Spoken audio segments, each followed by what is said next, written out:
दोस्तों यहाँ मैं आप लोगों से आज बात करने वाला हूँ डायरेक्ट सोर्स की, आपके एनसीईआरटी के पीवाईक्यूज की। तो सबसे पहला क्वेश्चन आप यहाँ पे देखेंगे, आपके 2024 में आया था कि the atmosphere is heated from more by incoming solar radiation. किसका क्या मतलब होता है कि इनकमिंग सोलर रेडिएशन से आपका जो एटमॉस्फेयर है वो ज़्यादा हीट होता है देन बाई टेरेस्ट्रियल रेडिएशन। तो क्या ये स्टेटमेंट सही है या नहीं, ये पूछा जा रहा था। भी डायरेक्ट लिंक दिखाऊंगा। फिर carbon dioxide and other greenhouse gases in the atmosphere are good absorber of long wave radiation. तो यहाँ पर क्या ये स्टेटमेंट सही है, नीचे आइए देखिए। ये है आपकी fundamentals of physical geography class 11th। और यहाँ पर आप देख सकते हैं the gases that absorb long wave radiation are called greenhouse gases. और इसमें आपको क्या देखने को मिलेगा, यहाँ पर देखने को मिलता है कि the largest concentration of GSG in atmosphere is carbon dioxide and emission CO2 comes mainly from fossil fuels. तो ये देखिए CO2 के बारे में ये बता रहा है, और ये भी बता रहा है कि absorbs the vast majority of long wave radiation emitted upward bye earth surface. यानी लॉन्ग वेव रेडिएशन को ये एब्जॉर्ब करता है। तो अगर हमें सॉल्व करना हो तो ये क्या करेंगे, सही करेंगे या गलत करेंगे, आप सीधे ही देख सकते हैं। और atmosphere is heated by terrestrial radiation more, और ये जानने के लिए आपको इसमें भी देखने को मिल जाएगा। ये देखिए। फिर the process that warm the atmosphere often collectively referred as greenhouse gas. अब ग्रीन हाउस इफेक्ट क्या होता है, ग्रीन हाउस इफेक्ट से ही आपकी जो रेडिएशन होती है एटमॉस्फेयर में वो है। तो यहाँ पे आपको सिंपली ये जो है डायरेक्ट लाइन टू लाइन देखने को मिलेगा। आप पढ़ेंगे ये चैप्टर तो आपको सारी चीज़ें समझ में आएंगी। फिर आते हैं, देखिए दोस्तों कई सारे क्वेश्चन हैं जो कि हूबहू मिलते हैं। 4th नंबर क्वेश्चन अगर हम यहाँ पर देखते हैं कि which of the following is are correct inference from isothermal map. तो आइसोथर्मल मैप से इसमें से कौन सा करेक्ट है। तो पहली स्टेटमेंट क्या है कि isotherm deviate to the north, north की ओर डेविएट हो जाती है ओवर द ओशन, ओशन के ऊपर, and to the south over the continent, यानी साउथ की तरफ कॉन्टिनेंट में। The presence of cold ocean currents, जो प्रेजेंस है कोल्ड ओशन करंट का Gulf Stream and North Atlantic Drift में, makes the North Atlantic Ocean colder and isotherms bends towards the north. यानी बहुत ज़्यादा एक्सप्लेन इसमें किया गया है। आइए इसको हम देखते हैं डायरेक्टली। तो इसका क्वेश्चन यहाँ आपको इसका आंसर देखने को मिलेगा कि दी in the isotherm in January, जनवरी में the isotherm deviates to north over the ocean and south over the continent. और ये पहली स्टेटमेंट क्या कह रहे हैं कि the isotherm deviate to north over the ocean and south over the continent. कब, जनवरी में। आपकी सीधी सीधी सी ये स्टेटमेंट यहाँ से आई हुई है। फिर हम आगे बात करते हैं कि और क्या चीज़ है भैया। और तो यहाँ पे देखेंगे this can be seen on north Atlantic ocean the presence of warm ocean currents gulf Stream and North Atlantic drift. और इसमें भी तो स्टेटमेंट हमको सही लग रहा है कि यहाँ पर, लेकिन यहाँ पर देखिए गल्फ स्ट्रीम भी है, नॉर्थ अटलांटिक ड्रिफ्ट भी है, पर यहाँ पे कोल्ड दे दिया गया है। कोल्ड दे दिया गया तो ये स्टेटमेंट हमारी गलत हो जाएगी। और इसका आंसर क्या हो जाएगा, इसका answer both the statements are correct. और इसके नीचे इसका आंसर क्या हो जाएगा, इसमें ओनली 1 हो जाएगा ये। ठीक है, आगे बढ़ते हैं। अब देखिए इसमें एक पायरोक्लास्टिक डेब्रिस वगैरह के बारे में आया था। यहाँ पे how many of the above are products of volcanic eruption, यानी वॉल्केनिक इरप्शन से क्या क्या निकलता है। Pyroclastic debris, ascends, nitrogen compound, sulphur compound. आइए इसको भी देख लेते हैं। तो ये आप देखेंगे यहाँ पर आपका डायरेक्टली आएंगे, पेज नंबर 26 है, 2019 की आपकी किताब है ये एनसीईआरटी की। और इधर देखेंगे तो pyroclastic debris, volcanic bomb, ash, dust, gases जैसे कि nitrogen and sulphur and minor amount of chlorine, hydrogen and argon भी देखने को मिलते हैं।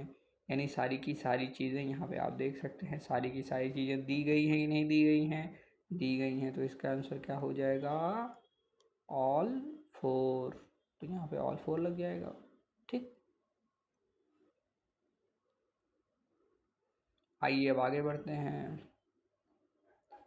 फिर यहाँ पर अगर आप देखेंगे, इधर आपको क्या देखने को मिलता है कि the annual daily range of temperature is low.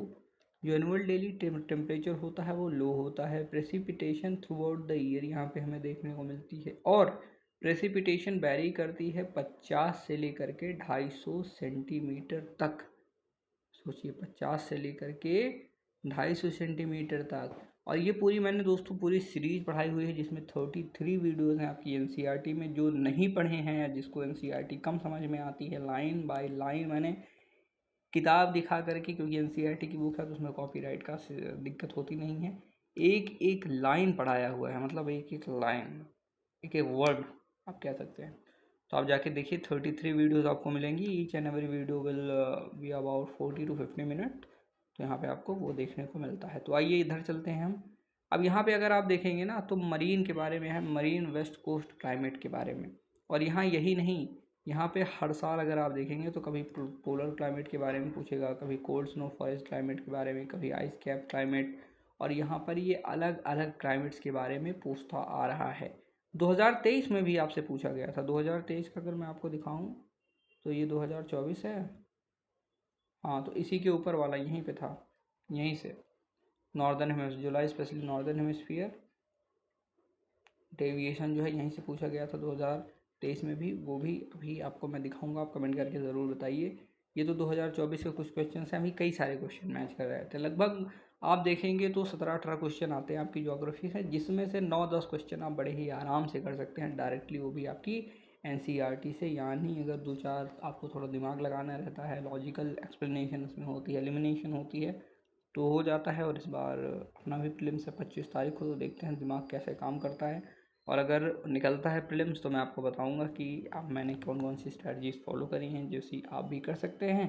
वरना फिर स्ट्रेटजीज़ बताना, एक बार खुद ट्राई कर लूँ। अभी तो प्रैक्टिस कर रहा हूँ मैं वो सारी चीज़ें, कि एक बार आपकी मसल मेमोरी में आ जाए तो आपको फिर मैं एक बार क्वालिफाई हो जाए तो बताता हूँ, वरना फिर बताई जाएंगी गलतियाँ क्या हो गई।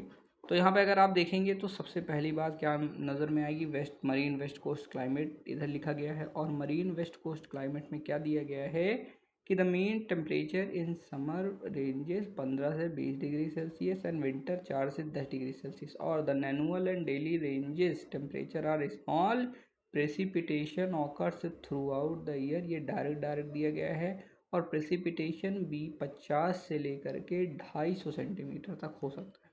और इसको आप थोड़ा लॉजिकल भी लगा सकते थे, लॉजिक से भी लगा सकते थे। कैसे?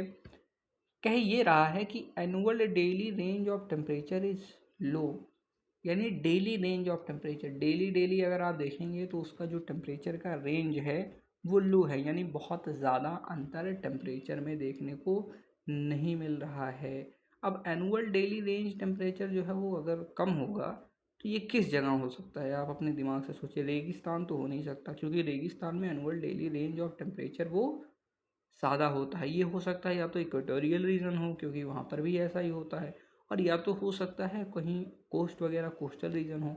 फिर कह रहा है कि precipitation occurs throughout the year. अब ये तो हमें बता रहा है कि कोस्टल एरिया, ये देखेंगे अगर आप तो एज हमें लग रहा है कि इक्वेटोरियल एरिया है ये, इक्वेटोरियल। ठीक, तो हम ऐसा भी कर सकते हैं, इक्वेटोरियल क्लाइमेट पर डायरेक्ट आके टिक कर दें। पर यहाँ पे अगली चीज़ क्या बता रहा है कि प्रेसिपिटेशन वेरीज बिटवीन 50 सेंटीमीटर से 250 सेंटीमीटर। और अगर आप देखेंगे इक्वेटोरियल रीजन में तो जो आपकी क्या होती है कि रेन वो 50 से 250 सेंटीमीटर नहीं होती है, वो और ज़्यादा होती है। तो यहाँ से कहेंगे कि अब वो precipitation through out the year हो रहा है, और जो यहाँ पर प्रेसिपिटेशन की रेंजेस है वो ठीक ठाक है, अच्छी खासी है, लेकिन इक्वेटोरियल रीजन के बराबर तो नहीं है। मतलब यहाँ पे इक्वेटोरियल रीजन हो नहीं सकता है। फिर एनुअल डेली रेंज टेम्परेचर भी कम है यहाँ पर। तो इसका मतलब क्या होता है कि बहुत ज़्यादा वेरिएशंस हमें देखने को नहीं मिल रहे हैं। और प्रेसिपिटेशन पूरे ही साल हो रही है। अब साल होने का मतलब है, अगर इक्वेटोरियल नहीं हुआ तो ऐसी कौन सी जगह है जहाँ पे पूरे साल आपकी रेन हो सकती है? या तो ऐसा हो सकता है कि कहीं से वहाँ पर जो है सी शोर साइड हो, विंडवर्ड साइड हो ना, कि वहाँ पे हवा आ रही है समुद्र के ऊपर से, तो ऐसा कहाँ हो सकता है? यहाँ पे कोस्टल रीजन में हो सकता है। अब कोस्टल रीजन में होगा तो यहाँ पे मरीन वेस्ट। अब वेस्ट क्यों लिखा गया है? वेस्ट इसलिए लिखा गया है वेस्ट, अगर आप देखेंगे तो सबसे ज़्यादा बारिश वेस्टर्न साइड में होती है। क्यों? क्योंकि यहाँ पर जब आपकी वेव्स आती हैं तो समुद्र से पानी उठा करके वो वेस्ट कोस्ट को ही तो जो है ज़्यादा, ये देखिए ऐसे ऐसे होता है आपका, जैसे ये अमेरिका का हो गया, फिर इधर जाएंगे तो यहाँ आपका ये हो गया, आपका एशिया का हो गया। तो इधर से ही जो ओशन से आते हैं, मानसून भी देखेंगे तो वेस्ट से ही आता है, क्योंकि इधर वेस्ट से ही चलती हैं। कौन सी वेव चलती हैं कमेंट करके बताइए, ये आपके लिए होमवर्क है।